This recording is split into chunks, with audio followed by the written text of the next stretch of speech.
Programa Revista Rural. Oferecimento Belgo BK, líder e pioneira no mercado de arames. Vetoquinol Resolve, o melhor programa sanitário em sua propriedade. E linha pastagem Corteva, é da nossa raça.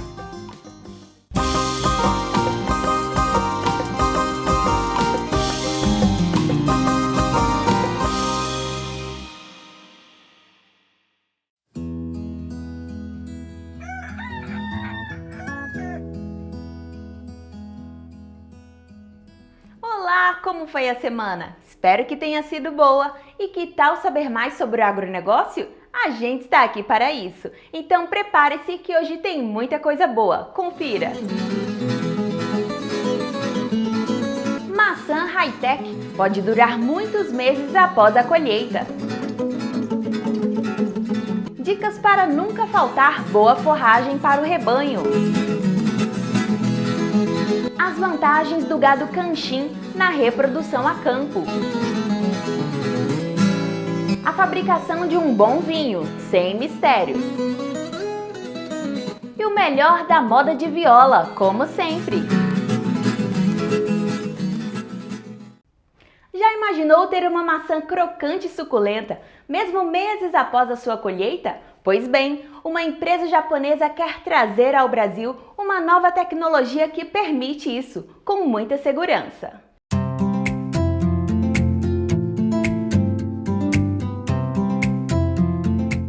A maçã é uma fruta bastante consumida e querida pelos brasileiros. Porém, sua produção é de ciclo bastante curto, o que faz com que o país exporte pouco do produto e, para suprir o mercado ao longo do ano, tenha que importá-lo. Uma tecnologia desenvolvida por uma empresa japonesa vem para mudar esse conceito e garantir armazenagem ao longo de todo o ano. A maçã ela é colhida o grosso da maçã, 80% da maçã, ela é colhida em fevereiro até abril. Um pouco em maio, um pouco em janeiro, mas grosso, a maior parte é colhida de fevereiro a abril. E o mercado consome frutas o ano todo. E aí a necessidade de você ter uma armazenagem de qualidade para poder entregar a fruta da melhor forma possível na entre-safra. Visto que a gente exporta lá, o Brasil exporta 5% ou 8% da safra, porém importa mais ou menos esse mesmo tanto de volume. Então o país depende muito da produção interna. E aí todas as tecnologias que vêm agregar a qualidade, a manutenção da qualidade durante o armazenamento, elas são bem-vindas. Nesse sentido, a tecnologia entra no mercado como uma reguladora de crescimento, interrompendo o processo de maturação da fruta causada pelo etileno. Ou seja, ela é colhida no ponto ideal e conservada com qualidade. Uma vez que se armazena a fruta bem no ponto ideal de colheita, ela segue assim durante o resto do período que ela fica em armazenagem, né? Que é uma armazenagem refrigerada a temperaturas próximas ao 0 grau, justamente para manter essa qualidade, a mesma qualidade do período que ela foi colhida. A maçã, depois de colhida, ela só tem a tendência, né, e assim como todos os frutos, né, a tendência de piorar nos aspectos organolépticos aí, de qualidade de sabor, de aroma. Isso é natural de qualquer fruto.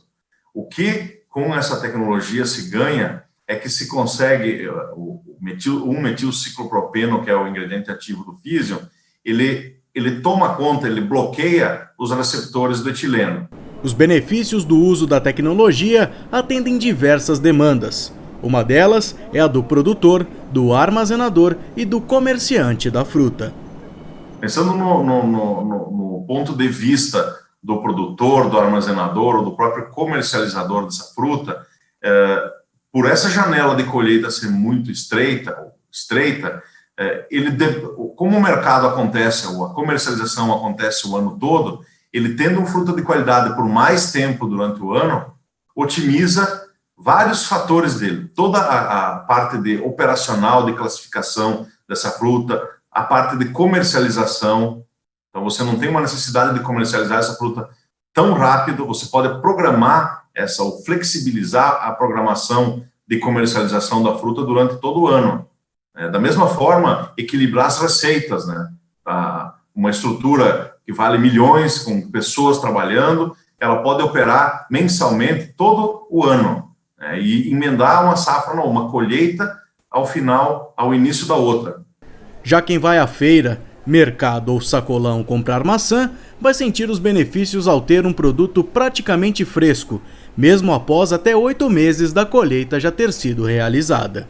Essa fruta vai estar mais próxima do ponto de colheita no sentido de crocância, um equilíbrio entre açúcares e acidez, e a nossa fruta brasileira ela é muito boa justamente por causa disso, ela tem alta acidez e alta concentração de açúcares, então a gente consegue ter um gosto muito bom. A mesma coisa se reflete no aroma dessa fruta e na pressão de polpa. Recente no Brasil, a tecnologia foi registrada no ano passado e essa será sua primeira safra de uso, distribuída entre os estados de Santa Catarina, Paraná e Rio Grande do Sul. Já em outras localidades do mundo, ela vem sendo testada e já utilizada pelos agricultores. Aqui na América Latina, o produto já está registrado na Argentina, que é um grande produtor de frutas, não só de maçã, mas de frutas também.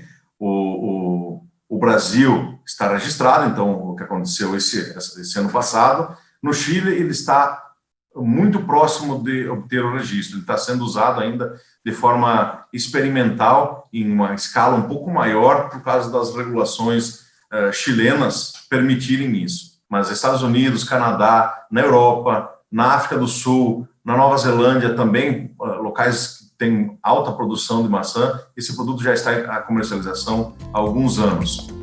Pensando na expansão do uso do regulador e a abertura de novas opções de mercado, César diz que existe a possibilidade de aplicar a tecnologia em outros cultivos, como a pera, o caqui, a ameixa e o pêssego. Quem sabe nos próximos anos a gente consiga o registro, né, seja aprovado o registro para esses outros cultivos. Mas a princípio no mercado do Brasil é só para maçã, né?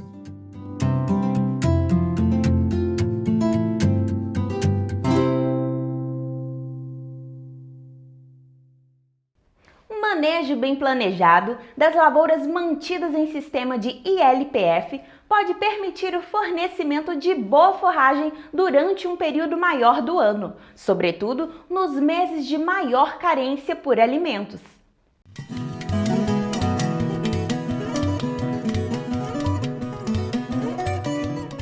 O pecuarista de leite que trabalha com a integração lavoura-pecuária-floresta normalmente faz silagem de milho. Na região norte do estado do Rio Grande do Sul, produtores que começaram a colher soja na primeira quinzena de fevereiro e fizeram silagem em janeiro se perguntam: o que fazer com essas áreas? É muito cedo ainda para semear, né? O risco é muito grande de semear aveia, azevém, trigo forrageiro, né? Mas o produtor deve analisar e deve ser incentivado pelos colegas aí da assistência técnica, colegas de Emater, de cooperativas, a recomendar ou indicar para o produtor, né, dialogar com ele no sentido, por que não pegar esse milho recém-colhido e plantar ele na mesma área, ou na resteva de soja ou de milho em alta densidade, visando o forragimento então dessas vacas de leite para o final de verão, início de outono, né, que são os períodos de maior escassez de forragem. No processo de amenizar a escassez de forragens durante o outono, os ganhos vão ser notados principalmente em valor nutritivo, porque as espécies de verão ou encerraram o ciclo ou estão fibrosas.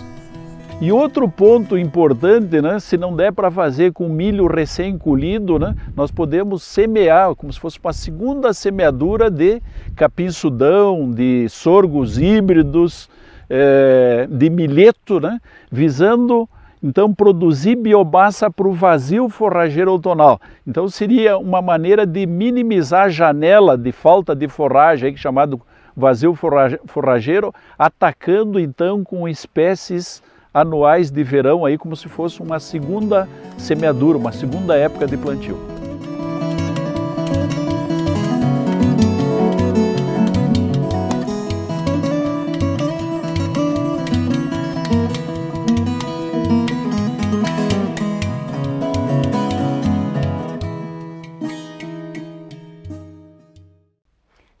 Gosta de um bom vinho, não é mesmo? E você sabe como se faz um vinho de qualidade? O pesquisador da Embrapa vai te mostrar. Confira!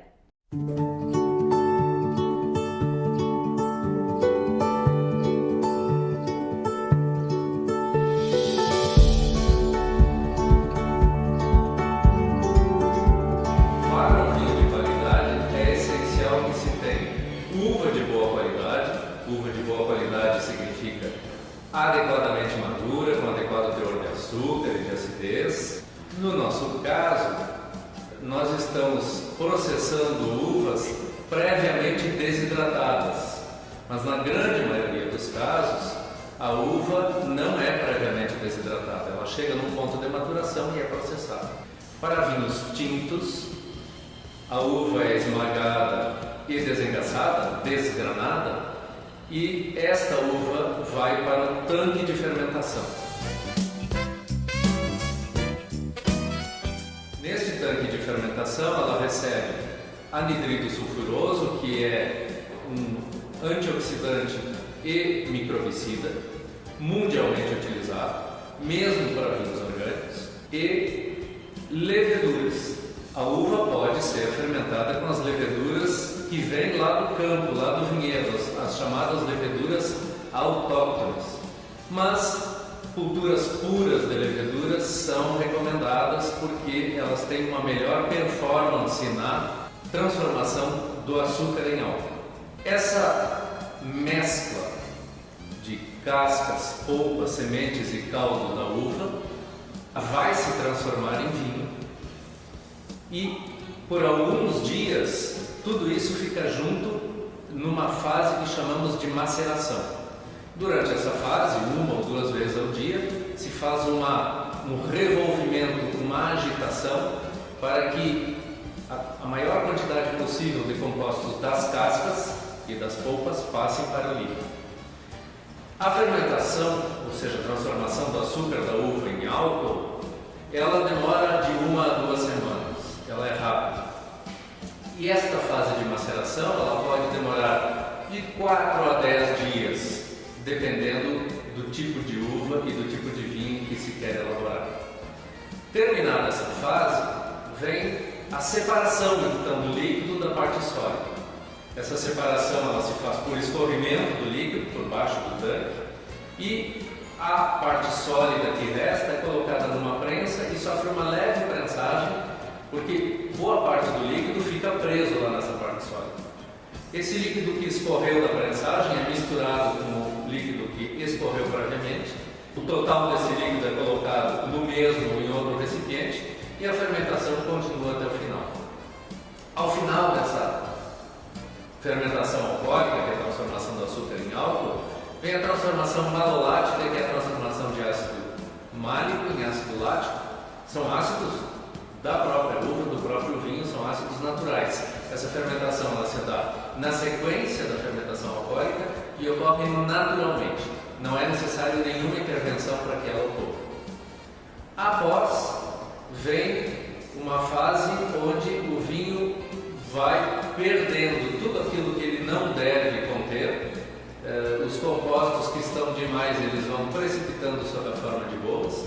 Esse período dura de 1 a 6 meses, grosso modo, e é importante que o vinho esteja colocado num recipiente ao abrigo do ar, com uma válvula, um batoque que permite a saída do excesso de gás carbônico e não deixe o ar, o oxigênio do ar entrar. Nas etapas prévias ainda, um bom vinho ele deve ter no mínimo 11 graus de álcool, no máximo 13, e se a uva não tiver essa riqueza, pode-se adicionar um pouco de açúcar num procedimento chamado chaptalização. O ideal é não adicionar açúcar nenhum, mas se necessário, pode-se adicionar. Bom, quando o vinho já passou alguns meses, a borra se decantou e foi retirado 1, 2 ou até 3 vezes, esse vinho está pronto para ir para a garrafa. Em casos especiais, onde o elaborador dispõe de barricas de carvalho, ele pode colocar, desde o final da fermentação, o vinho por algum tempo em barricas de carvalho. Ao final dessa fase, o vinho está pronto para ir para a garrafa. Ele pode pode sofrer uma filtração ou pode ser engarrafado sem filtração. Se por um lado ela retira coisas que estão demais no vinho, por outro ela pode retirar um pouco de cor e de aroma do vinho. Uma vez engarrafado, é importante que as garrafas sejam limpas, de preferência novas, mas se não forem novas, que sejam adequadamente sanitizadas, que as rolhas sejam de boa qualidade.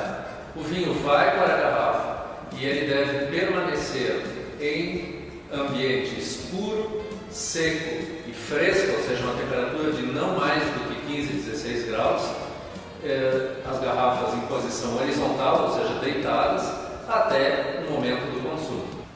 Não saia daí, a gente volta já! A Orquestra Paulistana de Viola Caipira é a opção certa para abrilhantar a sua festa ou evento. Da música de raiz ao pop mais moderno, sempre um show surpreendente e inesquecível. Quer aprender a tocar viola? A OPVC oferece cursos online ou presenciais para iniciantes e também para quem quer aprimorar sua técnica.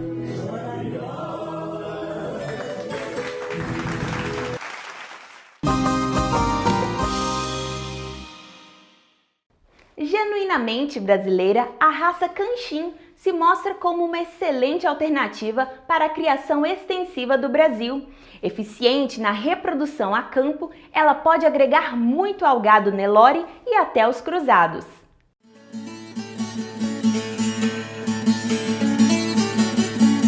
O Canchim é uma raça genuinamente nacional e foi desenvolvida em meados dos anos 70, com respaldo das pesquisas da Embrapa. Mais recentemente, na década de 90, a raça passou por mudanças e uma nova formação, com a entrada da base de fêmeas Nelore e outras origens de touro charolês, expandindo os rebanhos comerciais e a formação da raça pura. Ele agrega carcaça, peso de carcaça, qualidade dessa carcaça. São touros que a campo executam, muito bem a sua função, de cobertura, a pasto, são animais de boa libido, de ótima qualidade seminal, tolerantes ao calor, são animais de pelo claro, e então toda essa parte funcional do Canchim evoluiu muito.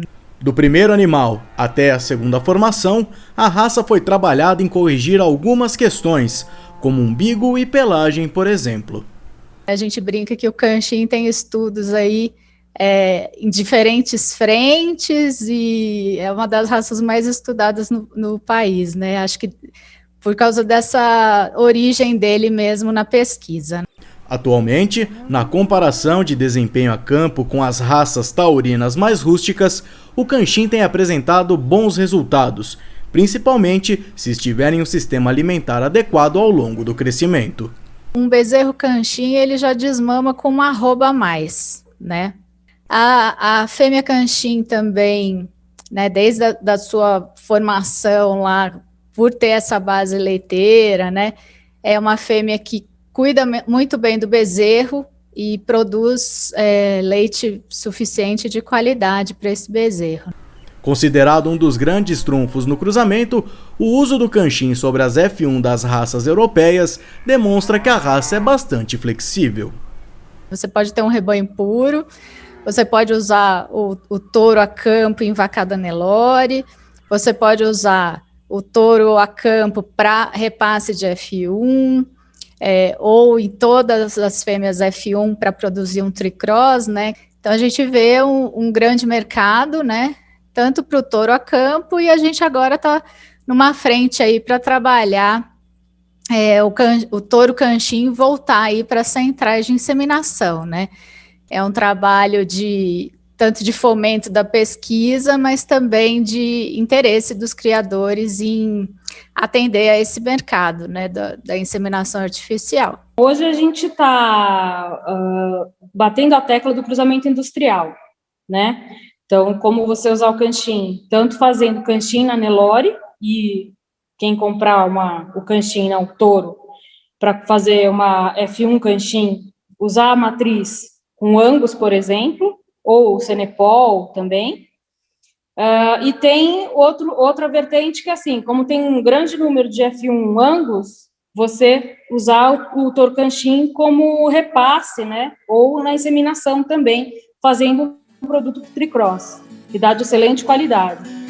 Mesmo com um alto padrão, a pesquisadora diz que sempre há o que melhorar geneticamente, e a busca por mais tem que ser constante. No gado de corte, por ser um intervalo de geração mais longo, né, os resultados não aparecem assim tão rapidamente. Então, ser melhorista é ser persistente, né? E a gente tem que trabalhar aí junto com os criadores têm que utilizar ferramentas, né, da avaliação genética. A gente tem que evoluir na avaliação genômica da raça, né? E a gente, na pesquisa, está sempre disposto a levantar esses assuntos e estimular que o criador trabalhe junto com a pesquisa e invista na ciência para ter melhores resultados. Após a nova formação do Canchim, a Embrapa Pecuária Sudeste optou por usar como base o charolês e voltou a ser uma opção de linhagem ao mercado. O nosso rebanho atualmente, eu até brinco que ele voltou a ser uma opção de linhagem, né, para a raça. E além disso, a gente tem mais recentemente alguns criadores, né, formando novamente animais Canchim, né? Então a gente tem dentro da raça todo um regulamento para essa formação de animal Canchim. Então, adquirindo, né, uma nova base de fêmeas Nelore, utilizando outros touros charolês, para ser, então, aí ter um mercado dentro dos rebanhos puros e ser opção. Presente em 10 estados brasileiros com rebanho de aproximadamente 2.500 cabeças, o Canchim cada vez mais tem se tornado também uma opção saborosa para o prato do consumidor. Eu fui líder de um projeto e que terminou em 2018, e dentro desse projeto nós fizemos 2 confinamentos de Canchim, né? É uma carne de ótima aceitação, ela tem o perfil, né, que o brasileiro, no grande mercado nacional, é o que o brasileiro gosta de consumir, né? Então, nós tivemos bons índices de aceitação, carcaça de qualidade, né, e carne também com qualidade. Eu acho que ela atende os padrões de qualquer consumidor que queira uma boa carne, né?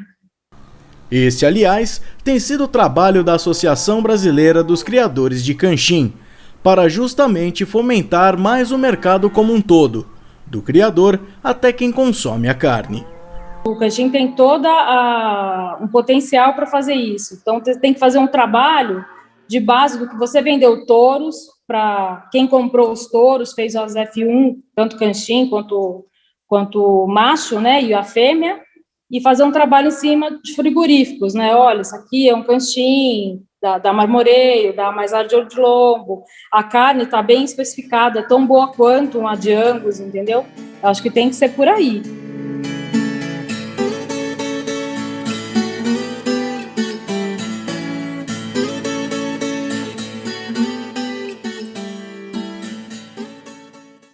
A Revista Rural quer ouvir você. Se você tem algum comentário ou quiser sugerir reportagens, fale com a gente. Envie um e-mail para faleconosco@revistarural.com.br. faleconosco@revistarural.com.br. Mande sua mensagem e estamos te esperando.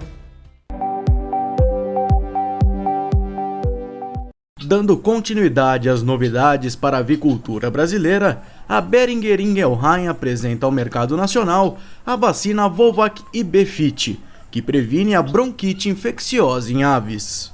De natureza apatogênica e precoce na replicação, a Volvac IB-Fit, que é mais atual que as vacinas convencionais das décadas de 60 e 80, oferece alto nível de proteção aos desafios por Massachusetts e é uma excelente combinação com as cepas variantes vacinais, onde se fizer necessária essa estratégia. Volvac IB-Fit, precocidade de replicação, altíssima proteção e segurança, com integridade aos diferentes tecidos das aves, agora disponível para o seu programa vacinal.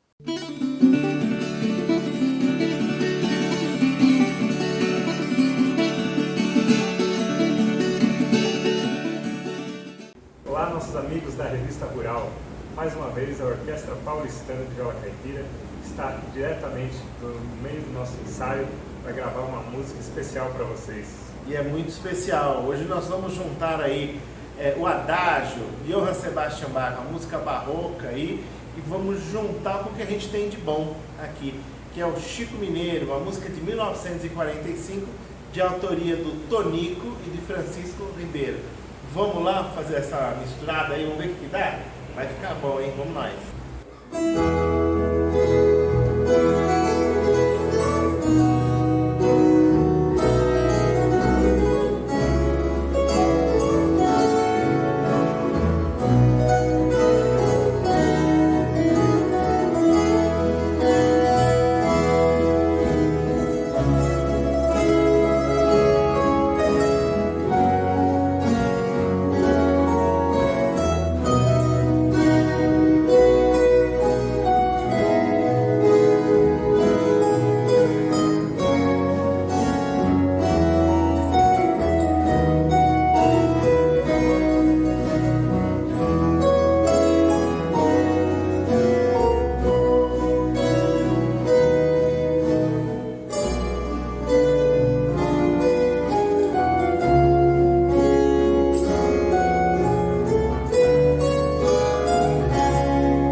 ao fim de mais um programa. Obrigada pela sua companhia. Se quiser rever este ou qualquer outro programa anterior, basta acessar nosso canal no YouTube. Te esperamos por lá. Nos vemos na semana que vem. Tchau!